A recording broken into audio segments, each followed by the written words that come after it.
2024 is upon us. Now is the time to make decisions for 2023's crop and protect this spring's investment. Let Advanced Trading help you create a marketing strategy to protect your investment and reduce market risk. For over 40 years, Advanced Trading's non-predictive approach has helped farmers secure and extend profits, regardless of market volatility. Our team is ready to help you tackle 2024's uncertainties. You never stop working, and neither do we.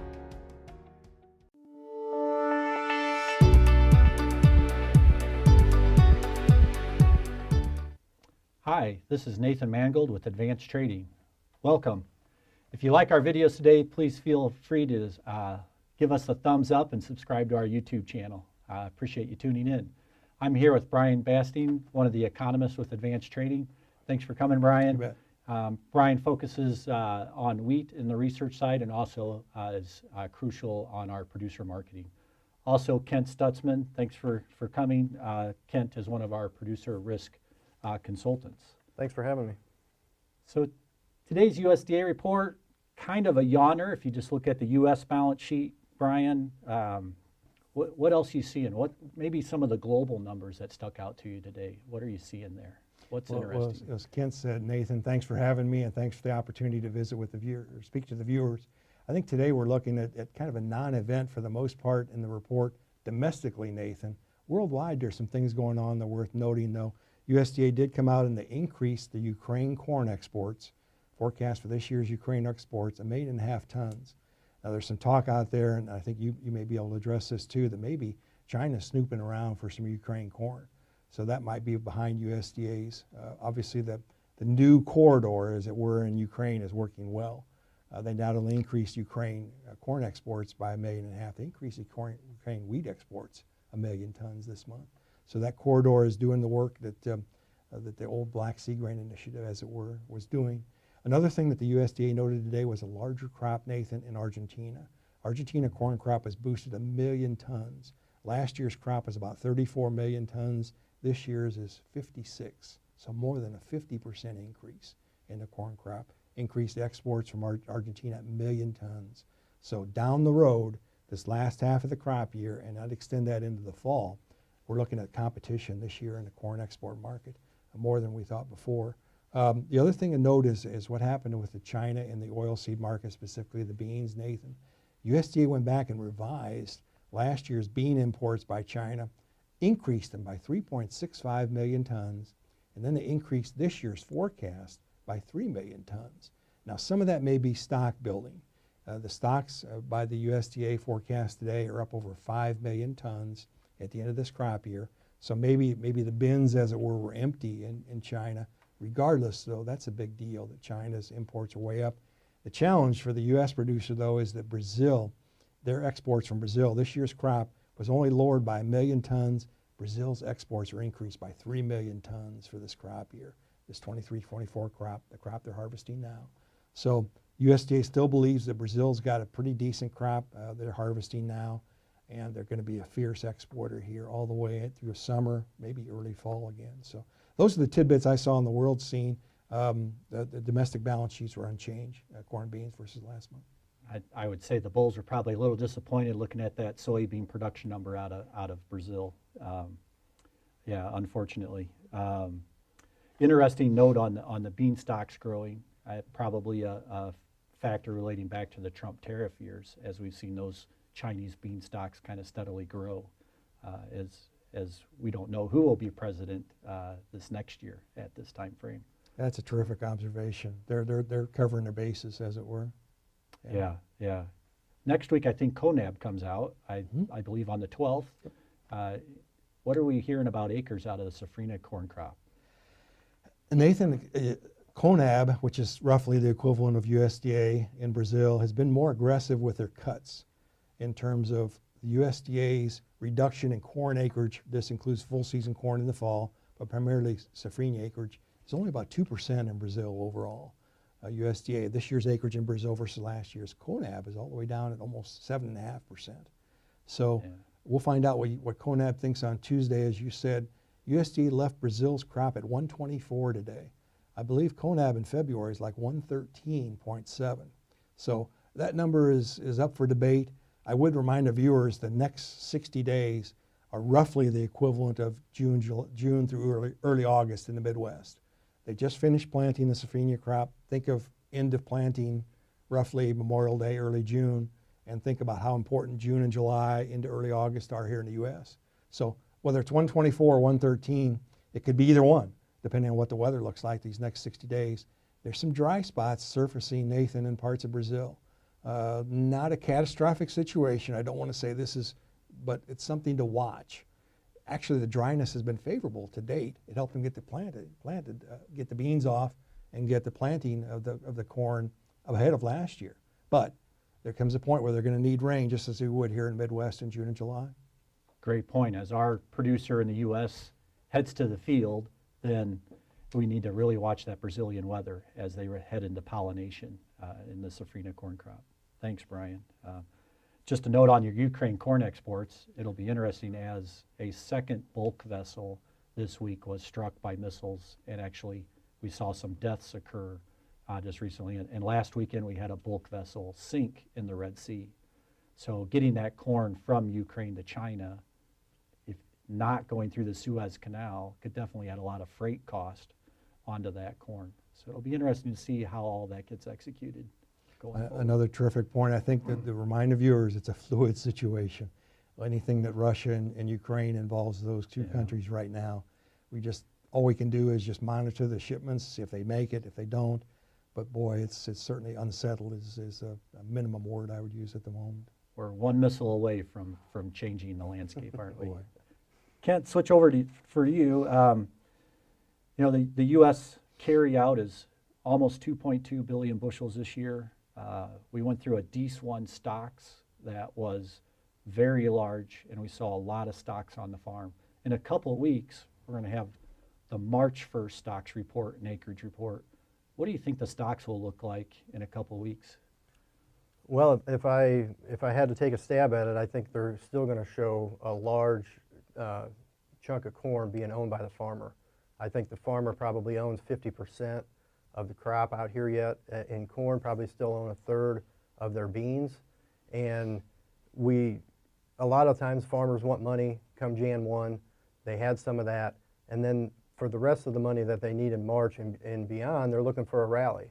Well, the highest price we had this whole calendar year was the first day in January. So right. We've just steadily been working lower, and I think a lot of guys are caught, unfortunately.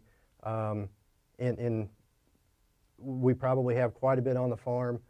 There should be a lot of the beans already moved, I think. If I'm looking in their shoes and I've got borrowed money, it's a lot of interest costs every month to hold on to soybeans, not quite as much on corn. And we had strong basis, a lack of carrying beans here at the end of December and January. The market was really telling us we should be selling cash beans. And if we were concentrating on shipping those, there's probably more corn out here that has to move. So I think there's still a lot of farmer corn that is sitting out there yet. A lot of farmer corn left to sell. Yep. Gotcha. Yeah, and the farmer's getting ready to head to the field. As that farmer gets ready to head to the field, are you hearing any acreage switches? I think maybe the coastal bend of Texas is fairly planted at this point in time. We've seen a lot of field work as we had this very mild winter. Here in central Illinois, there's a lot of field work this last weekend. And I know across space there's been a lot of fertilizer apps going on over the last couple weeks. When you talk to your clients and producers across the Midwest, are you hearing of any acreage changes, or is it weather induced? Is it flat price induced? What are you seeing? The stuff that I'm seeing is more flat price induced. I mean, I think obviously, like you mentioned, we had a really good fall in a lot of areas. If we wanted to put nitrogen on this fall, you could have done that. We've had a really mild winter, dry winter, even up in Wisconsin and Minnesota. So they were able to get some things done. We did have a later fall in Ohio and Michigan, and we have less wheat acres in that area than last year. So there's more acres available for corn and soybeans. But from the guys that I'm talking to, as I sit down with more of them in person, and we're looking at costs, it's not uncommon to have either a small profit in corn or even $50, $60, $70 an acre loss sitting here in corn, but a $70 an acre profit in soybeans. And so I am seeing some guys in Illinois that are looking to switch. I had one this week that did, probably going to be 70% beans instead of 50-50. And I've got another one that's really looking at changing quite a bit. If he did everything he was talking about, he could be 90% beans. I don't know that it's all that common everywhere, again, because of the weather that we had and the nitrogen already being committed. If it's on, you're not going to switch. But if I'm hearing some of it, there's got to be other people out there pushing the pencil and that are looking at that. And my only advice to that would be if you're going to switch, you better do something with it. Don't switch your acres and not lock in that profit. It could be here today, and if enough people do that, it could be gone by the time we get to harvest. So you're going to want to sell some of that, get some calls bought in case there's weather problems, and then cover puts, get put options on underneath it. And now you've got a built-in floor that's probably at least some profit, but you've got your upside to go with it if there's still weather problems this summer. That's a great point. Don't make a good decision and follow it up with a bad decision by not protecting what you've switched in your field. Yep. Appreciate that. I'd also reiterate that with some of the customers that I've talked to in some of the fringe areas of the Corn Belt, they're also seeing some potential switching to take place from corn into beans. The only other thing I'd chime in there, Nathan, I think we had one of our coworkers chime in down in the south, maybe some cotton is sneaking into the rotation this year too, relative to corn, for example, down in the south, to Arkansas, Louisiana, that area. Not a tremendous volume of acres, but a little bit down there. It's a great point. We've seen cotton rally relative to corn and beans on a % return. Speaking of some of the wheat acres, today or overnight we saw a great snowfall happen in western Nebraska, Colorado, a big wet heavy snow to fall on those wheat acres, which is good for moisture. This week we've seen some volatility in the soft red wheat market. China, after coming in and, correct me if I'm wrong, basically take the balance of our exportable surplus of soft red wheat out of the U.S., they've decided to cancel some vessels this week. The wheat-corn ratio has moved a lot over the last several months, and potentially we maybe could see some feed wheat take place. What's your current, I know it's still winter, Brian, what's kind of your current outlook for the winter production? Do you see this, if this crop is big enough, do you foresee any feed wheat to happen? You know, it's been a pleasant development out in the plains so far this year, Nathan, relative to the last 2 years. Yeah. Crushing drought the last 2 years in Kansas, Oklahoma, just terrible results. Knock on wood, as we enter March here, this crop is in much better condition. We're getting weekly crop condition updates from the USDA. I would say full potential is there at the moment for the hard red crop. As you said, nice to get some snowfall, snow cover in Nebraska. So long way to go. You don't make a wheat crop in the first week of March, as your viewers all know. Speaking with experience. Yeah. Well, yeah, a lot of years there. But I think the acreage is down, but I think we could see these yields snap back and give us that big hard red crop we've been waiting for several years. Soft red is in pretty good shape. A little bit of dryness sneaking into parts of the Midwest here. Nothing severe yet, but something to keep an eye on. That's consistent with El Nino, by the way, the dryness is. And the wetness out west is consistent with El Nino, interestingly enough. So I would say the potential is there for good soft red, hard red crops, Nathan. Having said that, yes, I think that we could see some wheat feeding this summer. It's ironic when we look at the corn and the wheat markets and the beans, throw them in, that they've all been a race to the bottom, if you will, as the viewers know.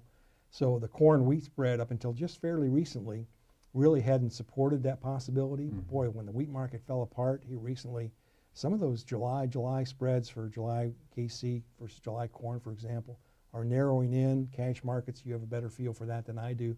But bottom line is, yes, the record wheat feeding we've seen for all wheat, all classes combined, was about 425 million bushels. Most recently we saw that 2013. Viewers would remember that was when corn was at $7 a bushel, coming off of $8 a bushel the year before, and we had healthy wheat crops.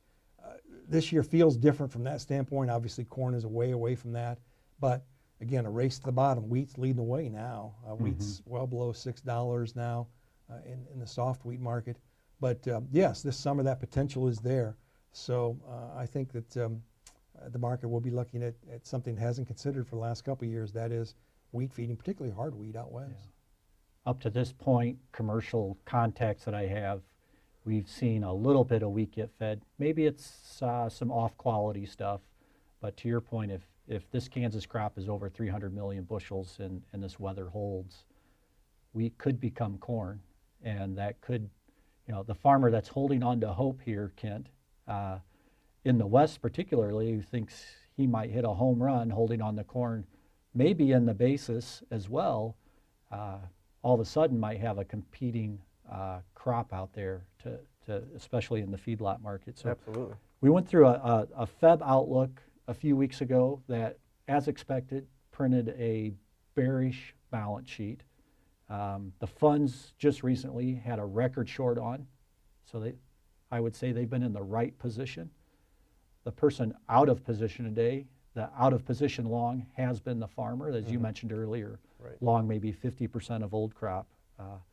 Should the farmer just throw in the towel now that we've seen a little bit of a bounce, or is there a little hope going forward? Well, I think there's always hope. As Brian mentioned earlier, this market is always fluid. There's always things that come in, and while black swans, we think of something that might be every 4, 5, 6 years. It seems like we get them a little more frequently. So they're just swans now. That's right. They're not black anymore. So it does. I would never just totally give up. I don't think I would do that. I think what you want to do, especially with your old crop, is get control. We hear Brian talk about that in his videos of getting back and getting control of this thing. So if we're sitting here with soybeans that we're not selling and we're paying, storage at the elevator, or maybe they're in a bin, but we're probably paying interest on borrowed money, the basis is fairly decent, I think, in a lot of places. There is a lack of carry in the bean market when you try to tie in the interest costs. You could go sell these beans. We've seen a 50-cent rally from the low just almost 2 weeks ago. So roughly 5% increase in bean prices here just in the last 2 weeks. We could turn around and get some calls bought that get us out into the summer. And now if we are going to see something change, we're still in the market, but we don't have to worry about the interest costs on our money because we've already got the beans sold and we got the money in the bank to help stop some of that interest. If I as a producer sell my cash and buy a call, how much downside do I have? The downside you would have is just the money you spent on the options. So zero downside. Zero, yeah. Basically, that's the only thing that you could be out. So you can partake if this thing wants to rally. You don't have to worry about the downside part of it because I've already got it sold. And honestly, we've seen that this year, especially with corn. If we sold corn across the scale, I had a lot of guys that bought March calls for 20 cents. And those calls expired worthless. But I'd much rather have sold corn across the scale in Central Illinois at $4.50 and lost 20 cents than to be sitting here today and we've rallied to get back above $4, but I got storage and interest to come off of that. I'm at least 50 cents better off having lost money in that call. So it's okay to lose money in an option. When you tie it back to your cash position, those guys are actually in a better spot today. If they had puts under them and they still own the corn, they're probably not near as bad as they think they are. Those puts would have helped shore them up. Mm-hmm. So I think that's what somebody needs to look at. And like you mentioned before with corn, if we're going to hang on to corn into the summer, you're probably not the only one moving it. Elevators are going to be moving this stuff too, and it could be an interesting situation there where basis maybe doesn't have to improve. The market's even lower yet. Again, we could get calls out to the summer and just get rid of the cash crop, get control again, and now I'm in it if the market goes up, but I've got my downside covered. And I think you got to be looking at the same thing with new crop. You mentioned how things can change. The funds just created a new record short here about a week ago, so they are heavily vested on the short side of this corn market. But the previous record was back in 2019, and if you went back and looked at it, it was in the spring of 19, and it took about a month for them to go record short to actually being long the market, because in 2019 we had a really wet spring, and it kept raining and raining. The farmer clammed up and wasn't selling anything, So he wasn't there to offset the funds buying. Today we have the farmer that can sell it, but if we do see something like that again this spring and the farmer clams up, if you're too scared to sell it, get puts underneath you. Don't just sit there and do nothing. This last year we didn't want to sell anything because it wasn't raining, and we were afraid the crop was, we didn't know what we were going to have. The best thing we could have done then would have been buy puts and had a floor underneath us, and we still had the upside. We weren't going to be oversold, but the market obviously has a funny way of hurting us sometimes. The market did fall back. At least we would have had those puts sitting there. From a volatility standpoint, are options a good buy or bad buy today? Oh, they're absolutely a great buy. They're on sale, aren't they? The volatility premium is dirt cheap right now because we haven't really seen much volatility. If you look at beans up 18 or 20 cents here today, it's about the biggest move we've seen in a while.